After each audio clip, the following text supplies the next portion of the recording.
Welcome to my YouTube automotive channel. Today I have a 2006 Ford F-150 LARIAT 5.4 and I will show you which fuse to check in case you're having problems with fuel pump or fuel injectors.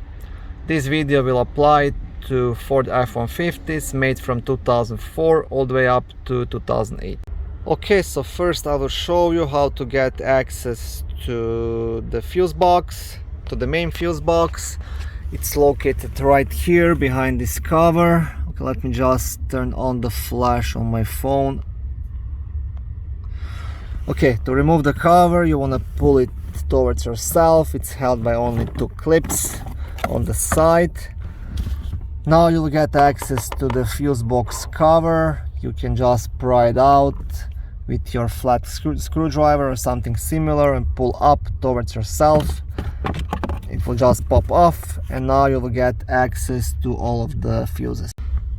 And now you want to check pretty much only one fuse. That's fuse number 9. It's a 20 amp yellow fuse located right here. So this is the one, and this is the fuse that gives power to the fuel pump relay and to the fuel injectors.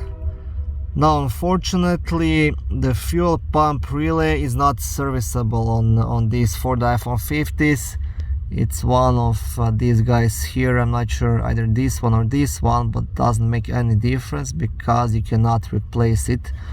Only way to replace this relay is to replace the complete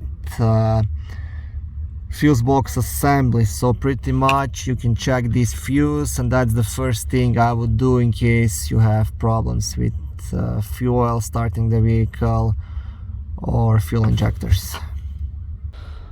Okay, thank you for watching my video. I hope it was helpful. If it was, please like it and consider subscribing to my YouTube automotive channel. On my channel there is lots of how-to videos, do-it-yourself videos, car reviews, product reviews and other similar automotive topics.